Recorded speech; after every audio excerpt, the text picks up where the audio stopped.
Hi traders, and welcome to this week's pre-weekly with Trade Genius Group. We're looking at the risk-off sentiment currently in the market.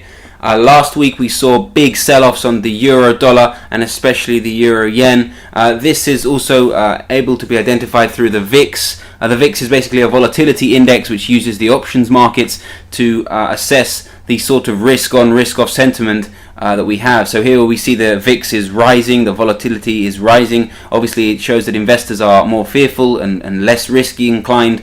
And then we have obviously the run to the safe havens such as the US dollar and the Japanese yen and so on and so forth. So here, without further ado, we can see the euro dollar crash. You can see here quite steep, and indeed we have what's called a reversal doji candle on the bottom. Let's just zoom in there and show you that on a 4-hour chart. There you have it now. I'm just going to circle here this doji reversal candle. So there is chances now for a little bit of a pullback to the upside, and 135 is quite a major support line there that you want to keep an eye on, just in case it gets broken. Obviously that would indicate perhaps continued selling.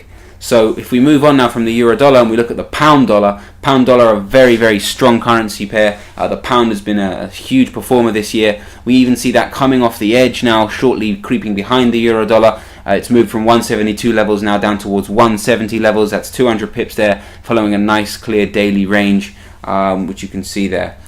Moving on now to the pound against the Japanese yen. This yen was perhaps the one that really took the market last week, with everyone wanting to buy back on there. You can see here huge sell-offs on the pound yen. Yen, which was very, very much oversold last year, seems to be fighting back now. And on this daily chart, we can see quite clearly the resistance line here with the blue arrow moving towards 176 levels, and now the support line, which is firmly down there at 173 levels, a 300 pip range. And if you see any breakouts towards the downside now, one might expect Fibonacci retracements to then come into play. We're already now at a retracement from low to high at the 23% level, you can see there in the circle, and the target's obviously moving now towards the 38 retracement mark once we get the confirmation.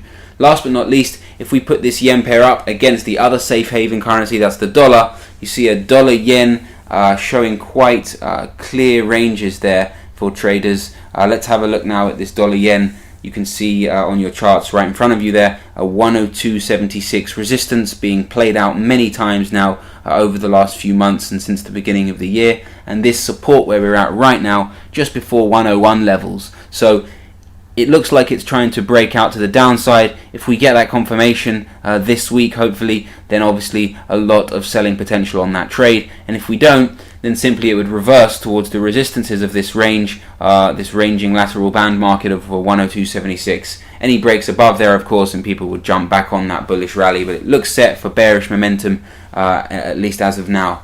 Okay, guys. Don't forget, we do have a lot of data coming out this week, especially on that pound-yen pair. On Wednesday, we have MPC asset purchases and bank rate votes, and then obviously you have the New Zealand interest rates. And for those of you following that pound pair, on Friday we have preliminary GDP figures. So have a great week, guys, and trade safe.